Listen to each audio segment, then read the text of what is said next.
amigos y bienvenidos a este vuestro programa Dos gatos en tierra de perros. Un podcast de actualidad donde analizamos de manera fáctica y neutral las noticias más relevantes de la política y cultura norteamericana.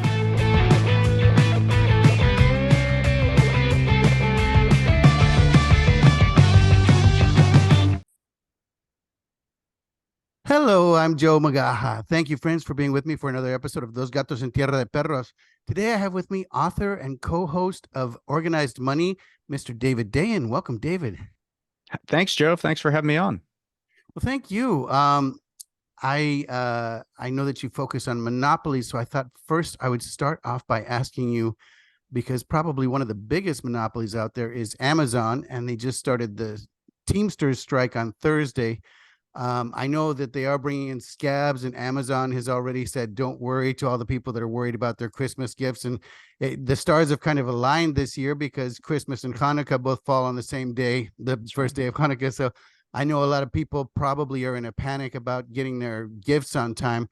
Do you think that the Teamsters are going to be successful in their demands? I mean, we'll see. Certainly, they picked the timing very deliberately in order to exact maximum pressure on the company to meet their demands. To be clear, Amazon has not, entered into a contract with these particular unions. The nature of the dispute is such that the warehouse workers at these various locations have joined up and said, we want to be part of the Teamsters, and Amazon has not negotiated with them. And so this is kind of an interesting, almost emerging trend of striking for a first contract. In the American system, we don't make it all that easy to win a union election or to get a union recognized. But even if you get through that hurdle, it's even harder to get a first contract done. There's very little that the government gets to do to mandate or require a negotiation. It just says that, once a union is recognized, they have to be bargained with in good faith.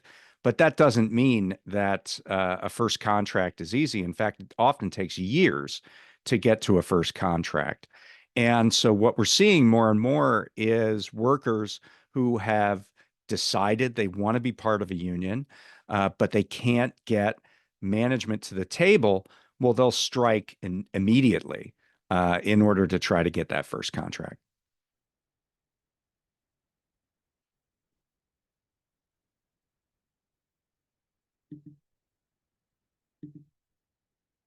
I'm sorry, Joe. I'm not hearing you at all. No, it's I don't know why.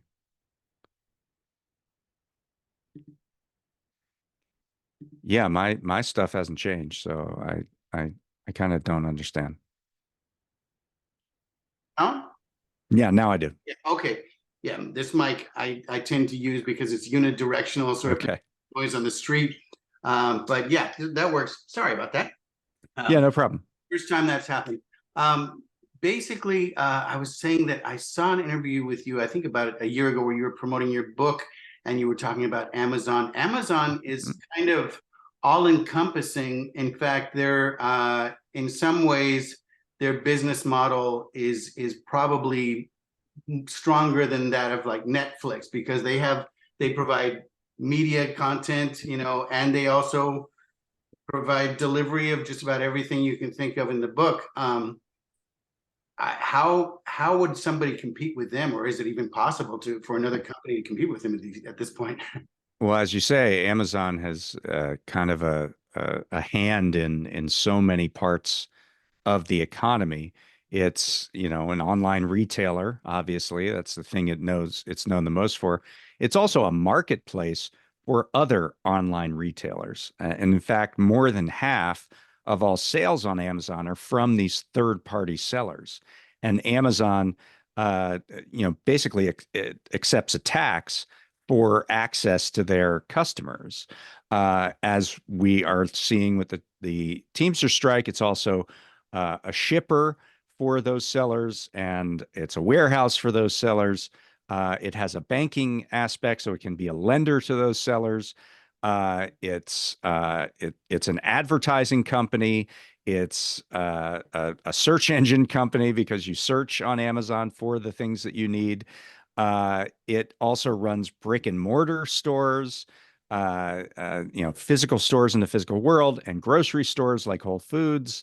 That it also, I mean, I could keep going on. There's almost not a thing that Amazon isn't involved in at some level. It's it's a major television and film studio. It runs a streaming video company called Twitch. It has a cloud computing business that runs, is the back end of a massive amount of the entire internet.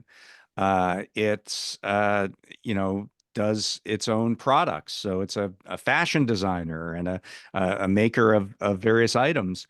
It recently picked up an online pharmacy. I mean, I think I need to stop there, or we'll just spend the rest of the podcast talking about this.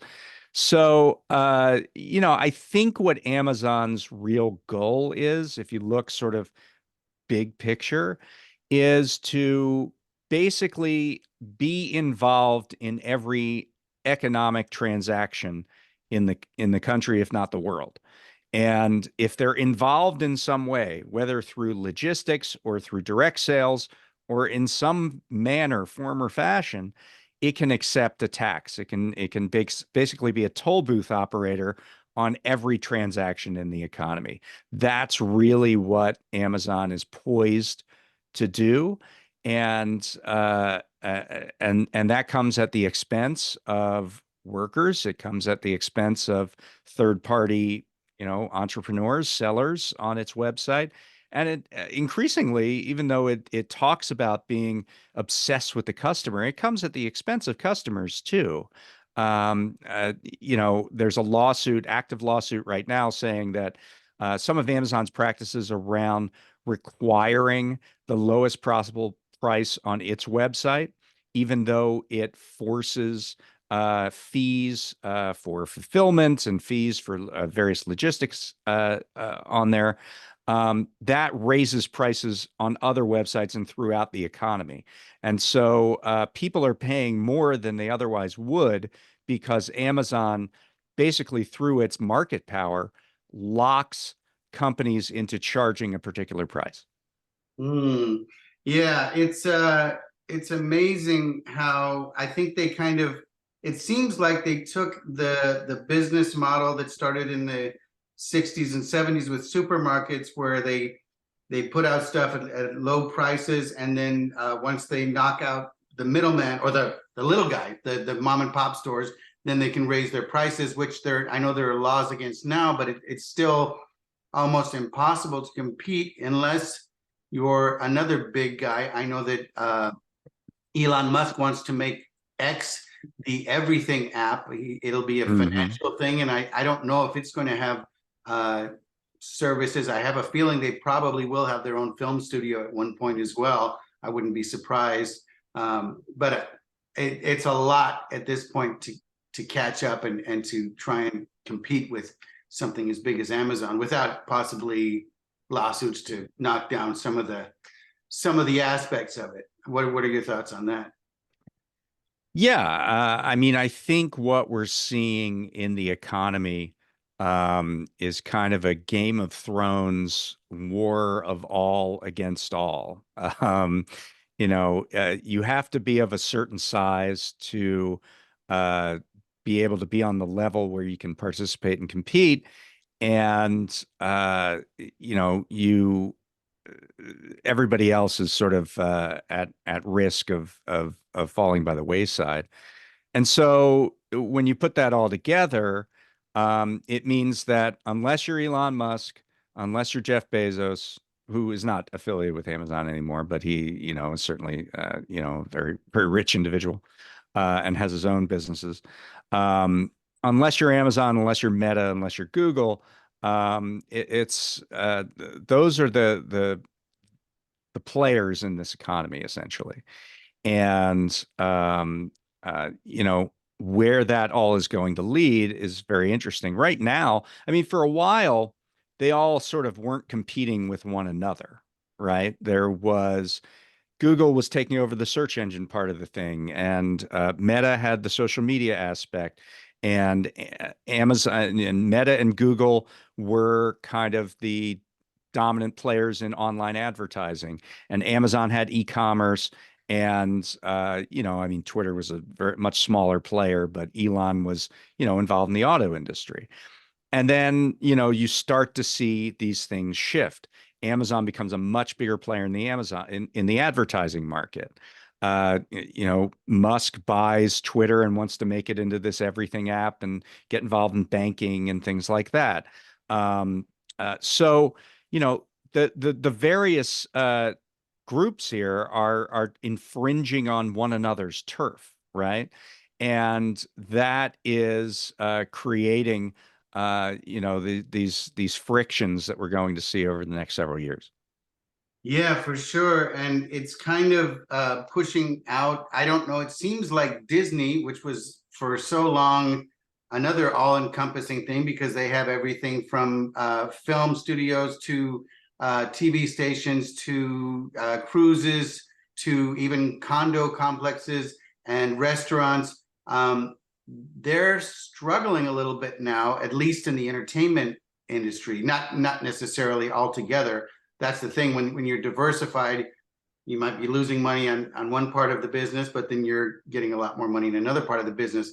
I saw during the pandemic a film producer talking about how he believed that the streamers were eventually going to buy out all the studios and that they could basically at will, at this point even, they're basically just allowing them to exist now. But as I'm sure you've seen, Hollywood has kind of gone downhill in the past few years. Where do you think entertainment is going to go in terms of the big boys and the monopolies? Is that going to just transition altogether to streaming, do you think? I think Hollywood is really fascinating right now.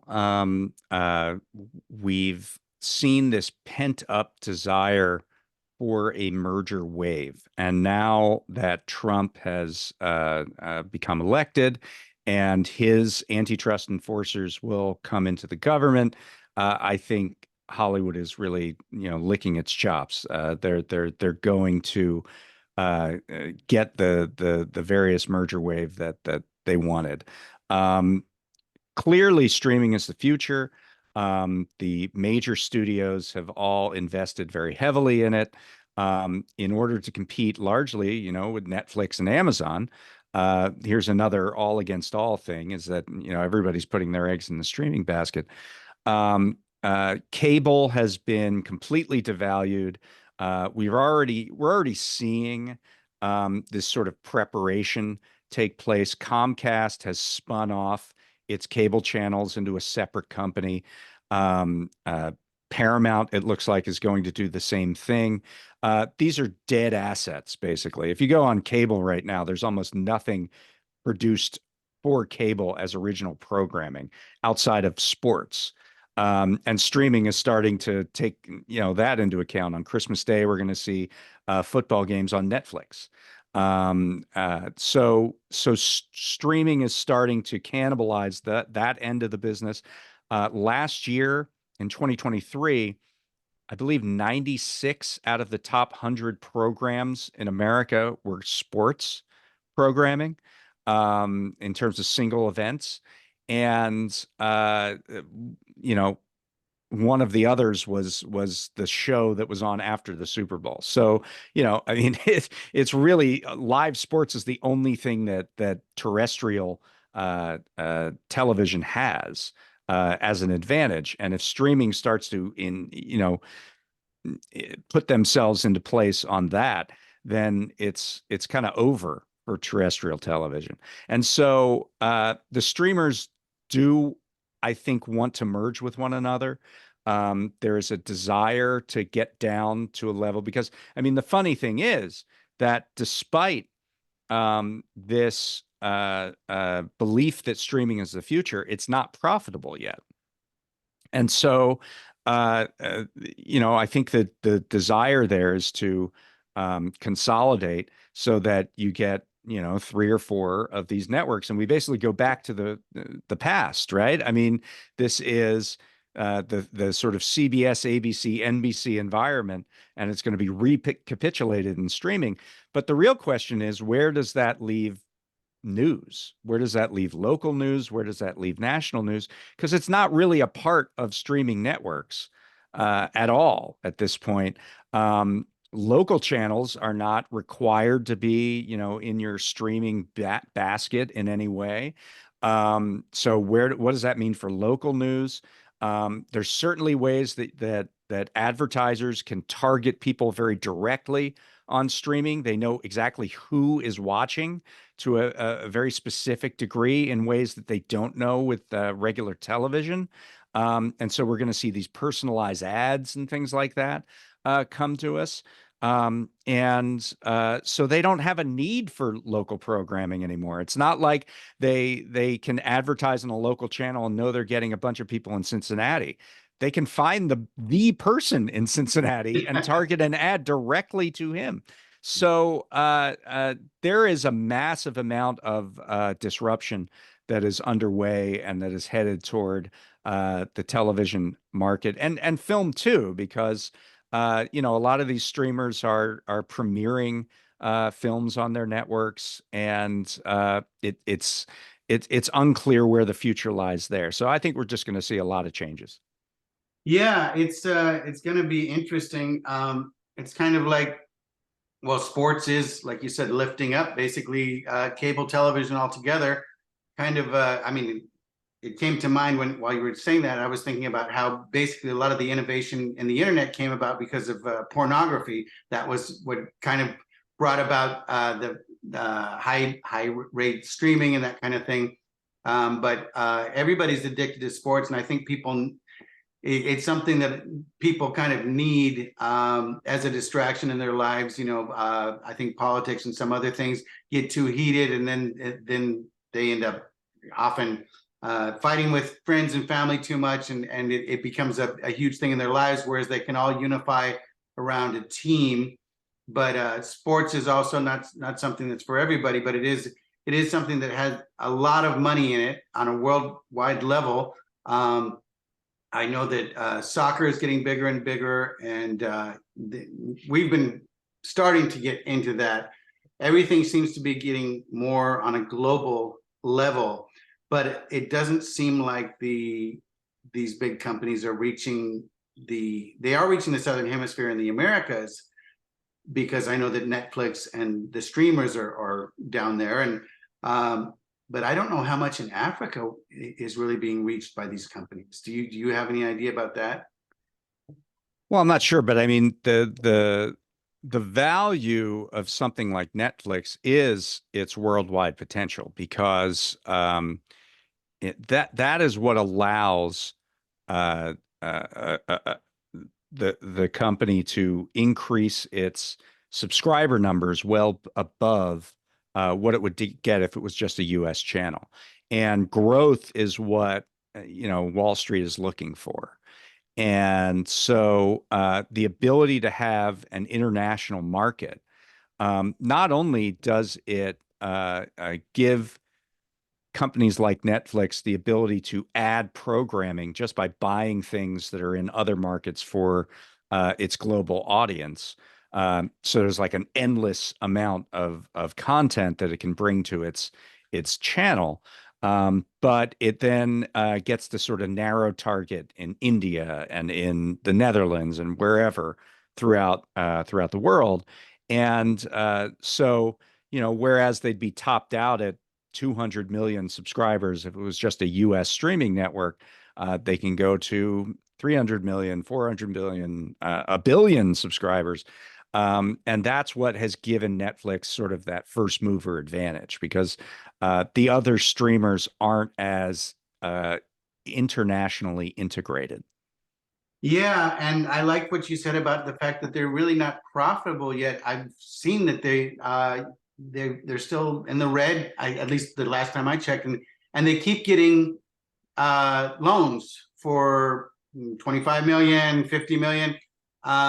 it sounds almost like a house of cards. Like it's great that they're expanding, but they're also dominating the market and knocking a bunch of other companies out. What happens if they crash? Well, I mean, owning a cable news network is kind of like owning an oil rig while everybody else is transitioning to clean energy. It's a dead asset. It's not something that's going to come back. There is no future for cable. Cable TV subscribers have gone precipitously down year over year. I think it was about 10 years ago, I think there were about 100 million households paying for a cable TV connection. And last year it was at about 72 million. And we're continuing to see an exodus, particularly from channels that have a traditional cable box. I mean, we are seeing these sort of live digital things like YouTube TV or Hulu Live. I mean, I have YouTube TV. That's sort of a hybrid between a streaming network and still with a foot in broadcasting cable. But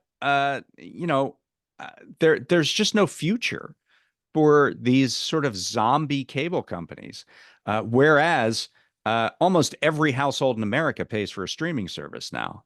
So the balance has truly shifted, and there is a tipping point at which it becomes more expensive to maintain the network than it is to gather money, to get revenue into it. Even YouTube TV, which doesn't have like, you know, big cable boxes that it needs to deal with or things like that.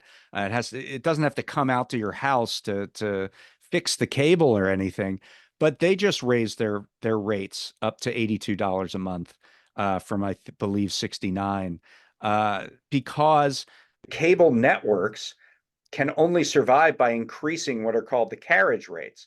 If there are fewer people getting cable, those companies, to maintain the same revenue, because a major part of their revenue is the money they get from cable companies for the privilege of carrying their channels, they have to raise their rates. And that ultimately goes back to the consumer. And at some point, people are going to be like, this is ridiculous. I could just get Netflix and Amazon and a couple other streaming networks and get everything that I want and need. And I can cut the cord. And that's what we've been seeing over the last decade. And it's just going to continue. And at some point, when you hit that tipping point and Comcast says, we're not going to service cable anymore, or Cox Communications says that, or Charter, that's the end of it. And what happens to all these networks that are just sitting out there? USA, TNT, TBS, all of the cable news networks, CNN, MSNBC. What happens to them? I think it's very unclear. Yeah, it sounds like a lot of people's jobs are on the line, and also ultimately, I mean, yeah, the companies are divesting. I believe Comcast owns Universal now. Is that correct? I think so. Yes. Yeah. NBC Universal is, yeah. Yeah, so they're already, I mean, basically they're a blended company. But yeah, it's kind of wild. How do you see things changing over the next few years? Do you have an optimistic outlook about the upcoming administration coming in and how the economy might look after that? Well, it's going to be interesting to see. I mean, where do we begin? So right now we have a pretty solid economy. It's growing. The last quarter that has been estimated is growing at a 3% rate, which is, pretty high historically in recent years. Unemployment is pretty low. Economic growth is solid. Inflation is back down around the level that the Federal Reserve wants it at. So, there's a case for just don't touch anything and things will be fine. But of course, that's not what Donald Trump is likely to do. He has very definitive ideas around what he wants, to engage in on policy. The first and maybe biggest thing is that he wants to engage in these mass deportations. That could end up being quite inflationary because it's going to take certain groups out of the economy that really dominate it. For example, the construction industry. There could be a shortage of labor there and increase in costs and therefore an increase in home prices, which are already very, very high. So that's one example. The second is tariffs. So he wants to put this tax on all these imports. And, the idea there is, uh, in theory, that if you tax imports so much, then you're going to get homegrown industry coming back because it'll be cheaper to produce here than it would be abroad. However, if you do it across the board, uh, number one, that's not going to bring back coffee production to the United States because there isn't any, or banana production to the United States because there isn't any. It'll just make prices for those goods higher, those various commodities. As far as reshoring businesses, uh, that only really works not just if you're you can't just do tariffs alone, but that has to be matched with some investment to allow those factories to be built and those things to start up, and that doesn't happen overnight. So I think there are a lot of things in the Trump in his orbit, in the kinds of things that he wants to do, that would be quite inflationary. They would lead to higher prices. They would lead to lower output and things like that. And that would reverberate onto jobs. That would reverberate onto economic growth. So it really depends on how much he's going to push it on these various things, as to what the economic impact is going to be. Yeah, I'd like to see what happens if he does end the war in Ukraine and possibly the war in, or what's happening in Gaza as well. I know that we're not officially involved in either one of those, but we're basically financing those conflicts. Right. And I know that BlackRock has some investment in rebuilding Ukraine, but they have investment also, I believe, in what's going on right now. I'm interested to see how that's going to change. BlackRock also, I believe, has a lot of commercial property throughout the country, which I think has taken a big loss in the past few years since COVID. There's a lot of there are a lot of buildings that are empty or are selling for a lesser price because people aren't going back to the office as much. Do you think that's going to change? And do you think that that might be another boost in the economy if people do start coming back into the cities and into the office, or have they migrated elsewhere and is it too late? Well, yeah, commercial real estate is really a looming problem in the economy. It's so far it's been a dog that hasn't barked too loudly, but we see signs of it here and there. There was one, a lot of commercial mortgages are packaged into securities, much like the residential mortgages that were packaged into securities during, that spurred the first financial crisis. So there are all these commercial mortgage-backed securities in the economy, and just in the last 6 months or so, the very first CMBS paid out at a lower value than what it was purchased for. And this was seen as a bit of a warning sign. I mean, obviously, downtowns are seeing a significant drop in residents who are coming in to work.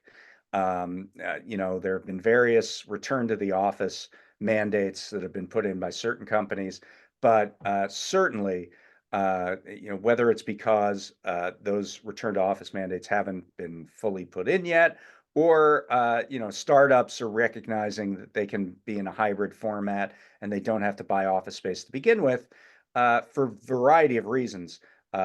Office vacancies are way, way up throughout our cities, and it's a huge problem. It's a revenue problem because much of the tax base in a lot of these big cities are made up of, property assessments and things like that in various in terms of the business districts. So, and it also has a knock-on effect. If there's nobody coming downtown during the week, during the day, then the dry cleaner that is near the office or the lunch places near the office, that doesn't, there's just no customer base for it, and those go under. So it's a deteriorating effect, and there's spillover, not just from the offices themselves and the various office buildings, but the ancillary businesses around them.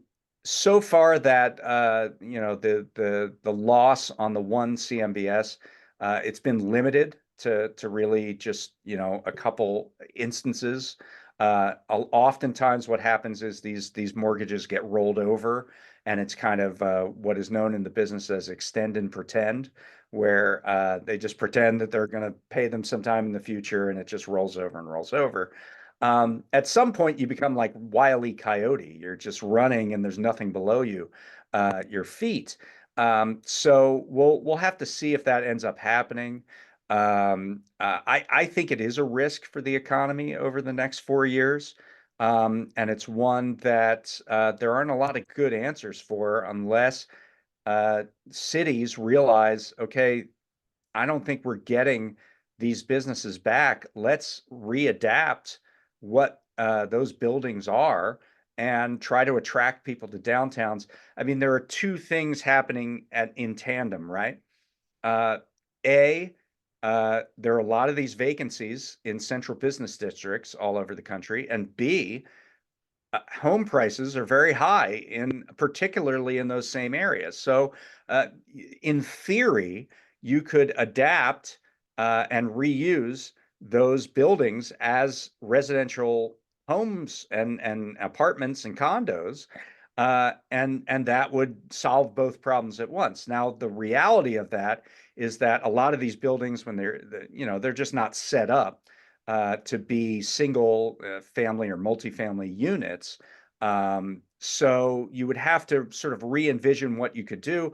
You could maybe do sort of dorm style apartment living, where you have a shared kitchen space or shared bathroom space. The way that the plumbing is set up in some of these buildings, you can't just like segment it and say this is an apartment now.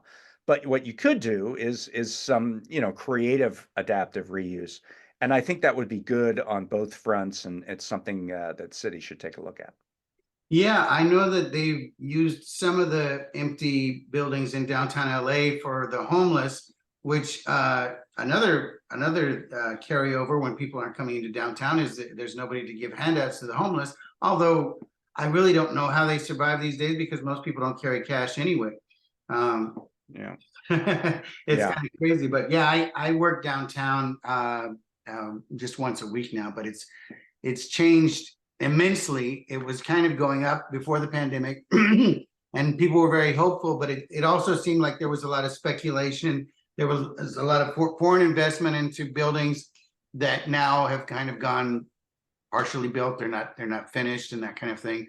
So I'm interested to see what's going to happen there. It seems like a lot of there's been a big migration out of California as well, and particularly for businesses, but also for residents. And I think the main part of that is the affordability of living here.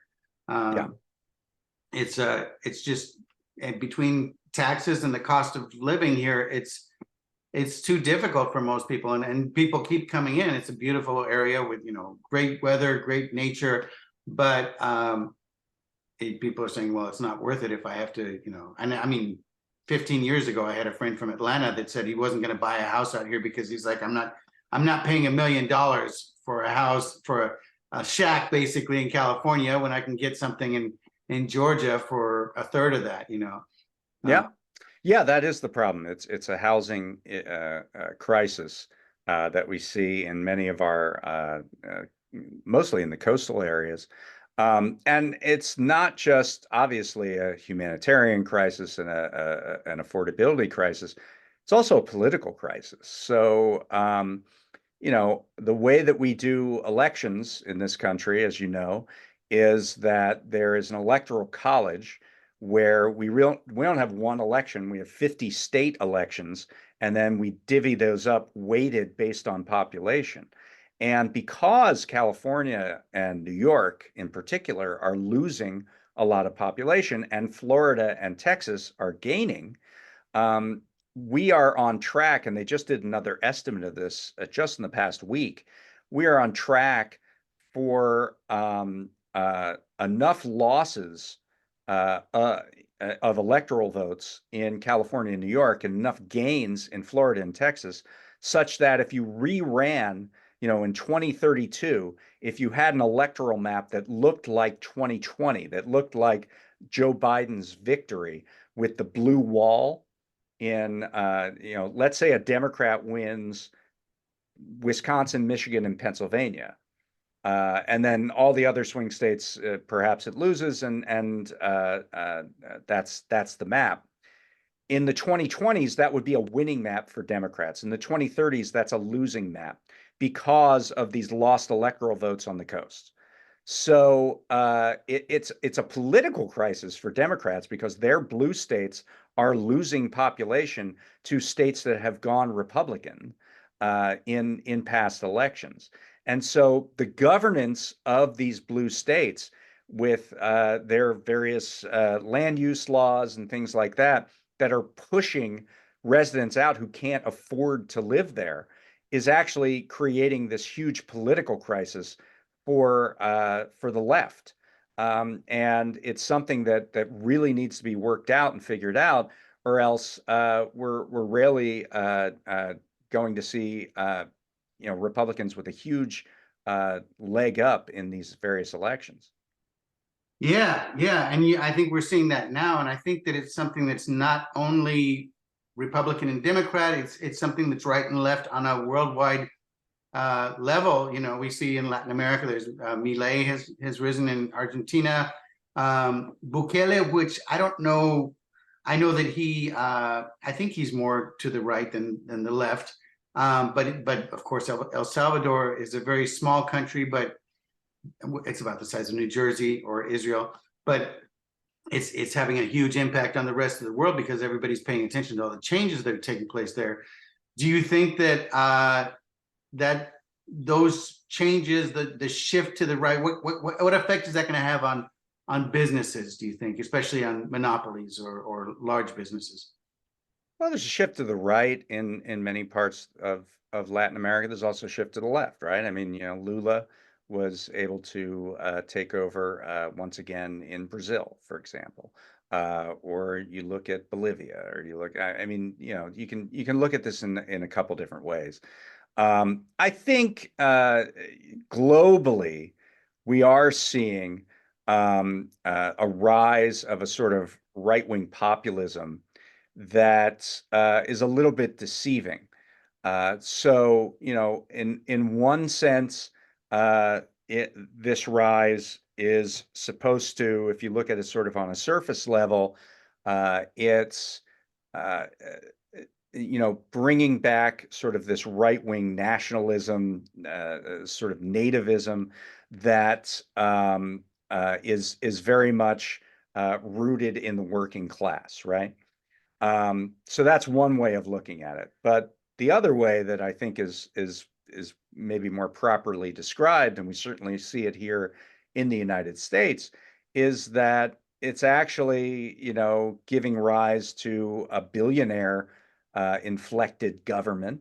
I think I saw a stat that if you are a billionaire in the United States, there is close to a 2% chance that you are part of the Trump administration, the incoming Trump administration. That's how many billionaires are in his cabinet and among his various advisors, especially if you count Elon Musk, who's kind of like a co-president, only in the shadows. And so is this really kind of a right-wing populism, or is this really more something that looks like oligarchy?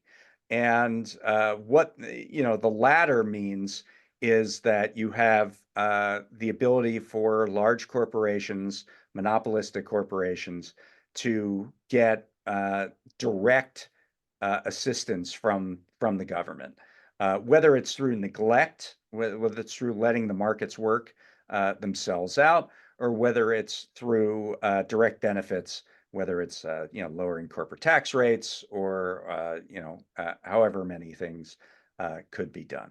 So I think that I think we're in a dangerous moment where we're seeing this rise of global oligarchy, and it goes hand in hand with the concentration of corporate power through everyday life in a variety of sectors. And we had over the last 4 years a more aggressive antitrust enforcement regime in place that was pushing back against this trend, this movement. I think I think that backlash is here to stay, even though obviously Lena Khan is going to be leaving the Federal Trade Commission, and Jonathan Cantor this week left the antitrust division of the Justice Department. The personnel is going to be different, but the way we set up our antitrust laws, the states can take over, individuals, private litigants can use the antitrust laws. The states have access to sue under the Sherman Act, which is a federal law. And so I think that there's going to continue to be backlash against large mergers and instances of monopoly power, even though I don't think that's necessarily going to come from the federal government over the next 4 years. That makes sense. You mentioned Lula on an international level. There's been this movement of BRICS, Brazil, Russia, India, China, and South Africa, and there are a lot of other countries that have shown an interest in joining or applied and actually been, I think, accepted, even though it's not really, I'm not sure what they're ultimately going to do, but I know that they've already created a monetary system that goes outside of the SWIFT system, which protects them from the United States freezing their assets, companies abroad. I'm wondering if that's going to affect the United States economy in terms of shifting, because it's about, I don't know, what is it, 50% of the world's population altogether that ends up being outside of the euro dollar or the petrodollar? Yeah, I'm a little bit skeptical that we're going to see sort of any major change in the status of the dollar as the global currency. I do think that we're seeing a loss, or we have seen a loss of the sphere of influence that the United States enjoys. Some of that is because of deliberate foreign policy decisions. Some of that is just because of the stirrings of independence, and some of that is because of who's in BRICS, Russia and China, and there's a sort of global battle for for power within the world. I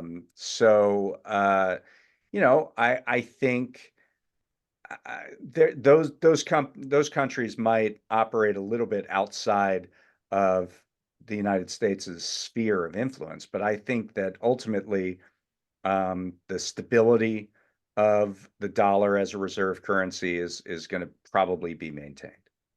Okay. Yeah, I noticed that because I know that back in during the Nixon administration is when we got off the gold standard and got onto the petrodollar as it was, and it was partly to partner with the Arabic countries like Saudi Arabia, which is also kind of canceled that agreement at this point, and they've signed on to BRICS. I'm wondering, but then again, we're trying to shift away from petroleum and move to green, but it's kind of tricky.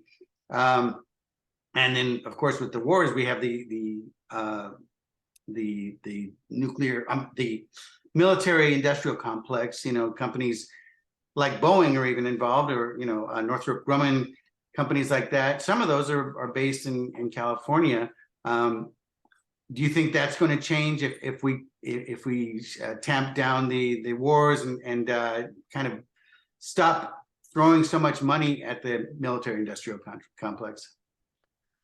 Well, I think we're going to see attempts to conclude both the wars in Gaza and in Ukraine, but that certainly doesn't mean that the poor suffering military industrial complex is going to see a reduction in its funds. I mean, it's very funny. There's this effort by this Department of Government Efficiency, which isn't a department, it's just sort of a fake name, um, to reduce spending. And, obviously some liberals have come out and said, well, if you're looking to cut spending, have I got a department for you? They failed audits 7 years in a row. They don't even know where their money is, let alone what they're doing with it. And it's called the Department of Defense.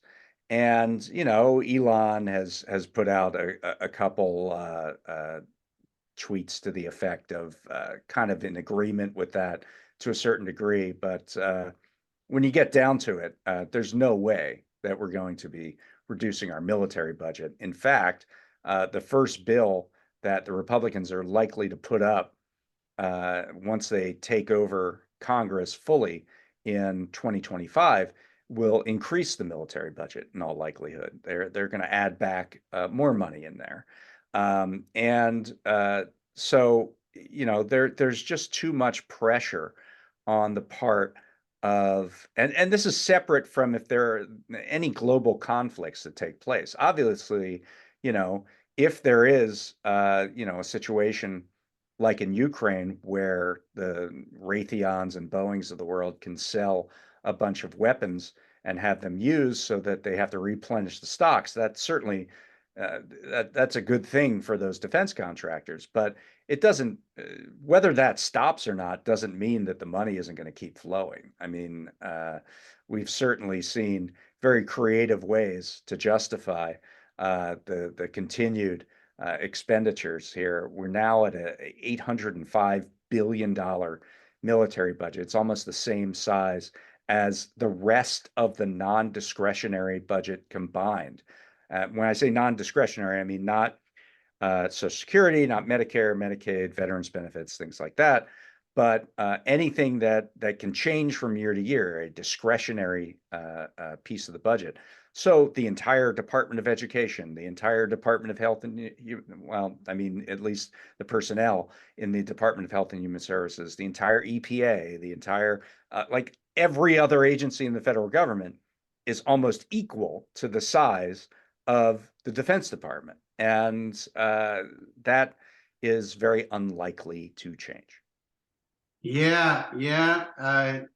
It's crazy how, if it was a private company, of course, you fail an audit like that and, your heads will roll, but they don't seem to be rolling with the Pentagon. And by the way, this is a monopoly problem too. There were about 50 what are known as prime integrators, the 50 main companies that supply the Defense Department. About 20, 30, 40 years ago, there were 50 of them. There are now 5.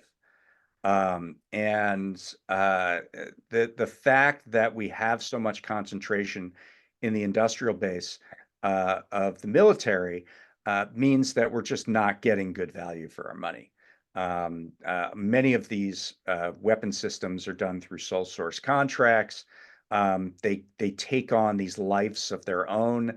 The F-35 is a perfect example. I believe that's Lockheed. We have spent $2 trillion over the life of the F-35, and it's not clear, even at this point, that it actually even works as not only in the sense of actually being a functional airplane, but works in the sense of, do we actually need this thing? So the way that we do defense design, build, bidding, all of that is terribly broken, and I don't see that getting better. What about infrastructure in terms of transportation and that kind of thing? I know that there's been a lot of polemic about the high-speed rail, particularly in California, because there's been billions thrown into it and it's still not up and running. It's been going for decades. Do you see that changing, or do you see them possibly dropping the project, or what are your thoughts on that?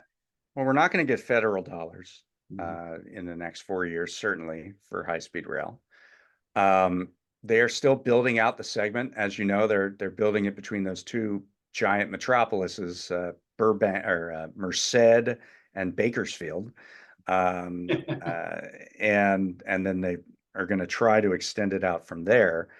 Uh, the high-speed rail system, I think, was put in place hoping that, okay, we'll put some state money together, we'll get a little bit of federal money, and then the other investment will come. And it didn't end up working out that way. And one of the big problems with high-speed rail in particular is the use of consultants that ultimately jacks up the cost. And that's what we've seen here. It's been a disaster because it's been outsourced. It's been privatized in terms of the design of the project and all the various things that go along with that. So, there is no reason that something like high-speed rail can't work in the United States. We've seen it in other countries. We know that it can be successful. The problem is how we build things, particularly how the state has such low capacity that they have to, basically farm out everything around a project like this. That, I think, is a core problem that we're going to have to solve before we take on any other projects of this kind. Yeah, that makes total sense. Now I wonder also, we're constantly struggling with energy problems, which is related to the world. Basically a lot of what happened with Ukraine was related to energy sources as well. I'm wondering if we're going to shift to nuclear, or if we're going to, because ultimately they're saying that green energy, even if it's solar, wind, water, all that, it's not sufficient to make up what we need on the grid. And as people are getting more and more electric cars, which take a large amount of electricity to run, do you think we might shift towards nuclear? Do you think the worldwide vision has gotten there? Because I know that Oliver Stone did a documentary not too long ago about it, and about how it was demonized, of course. And I think we all grew up thinking about the China syndrome and that kind of thing, that, and Chernobyl and all that. But it sounds like there are more safety precautions now, and it might, but I think maybe it more has to do with the worldview and whether or not we're open to that. I think there's been a pretty dramatic shift toward nuclear power. I think both parties generally support it at this point. We did, over the last 4 years, see the first new nuclear facility set up in the United States in several decades. It costs a lot of money to build. And one of the reasons for that is the regulatory structure, which a lot of it was built up after 3 Mile Island, after Chernobyl, because of these safety worries. So if that regulatory structure is loosened somewhat, if it's easier to build nuclear factories, I think that there's pretty strong bipartisan support for that. And it fits into a system where we need clean, renewable baseload power that isn't reliant on the sun or the wind. Now, there are two ways to do that. Actually, there are several ways to do that. Nuclear is one of them. Geothermal, which is basically getting water out of the ground, hot water, and using it through steam. That's another one. And another one is the sort of revolution that we've seen in energy storage with batteries and that around solar and wind. So the good news, I think, is that this whole problem that was assumed that, our only renewable energy sources are solar and wind, and that means if it's cloudy or if it's still, that we're not going to have enough power to heat our homes or power up our computers, is no longer a barrier. We have a lot of other options for this. What we have to do is get them connected to the grid. We have to get them built. And so there's we are on the beginning of a trajectory of that's going to take years, if not decades, to transition away from fossil fuels and toward these renewable sources of power. And we're really just at the beginning of that process.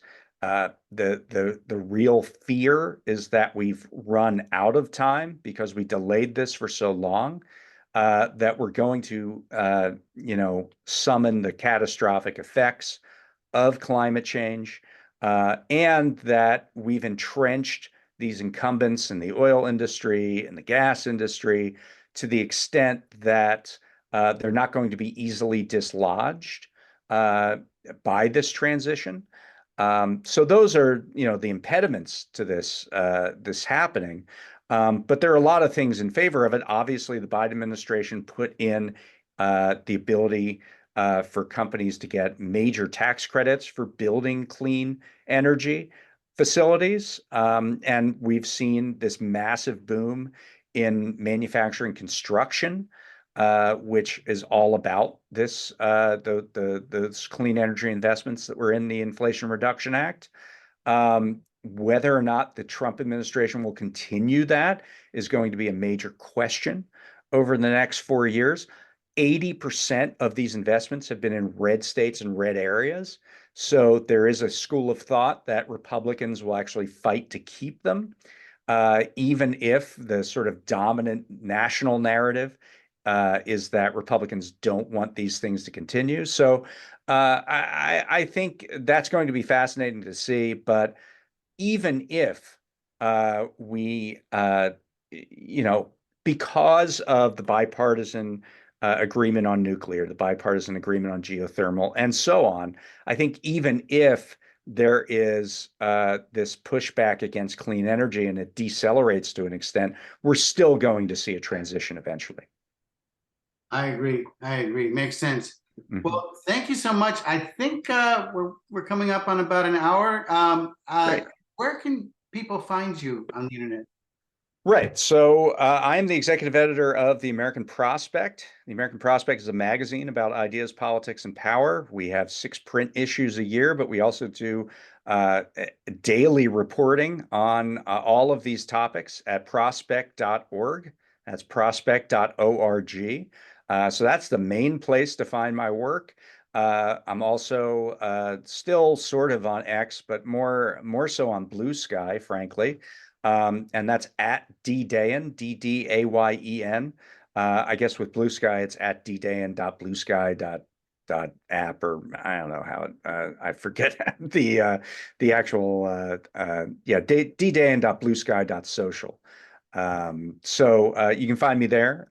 And as you mentioned, my co-host Matt Stoller and I do Organize Money, which is a podcast about all the money and power in the world. We have a Substack at organizemoney.fm, where you will get, if you sign up for that, you will get an alert, a notice every time we have a new episode. It will be delivered right to your inbox. Wonderful. Well, thank you so much. I definitely appreciate your input on everything. This was fascinating, and I hope I can get you on again sometime to talk about. I'm sure it's going to be an interesting year, so I'm sure within the next few months there'll be a lot more to talk about. All right, Joe. Thanks. Thank you. Thanks for having me. All right. Bye. Bye-bye.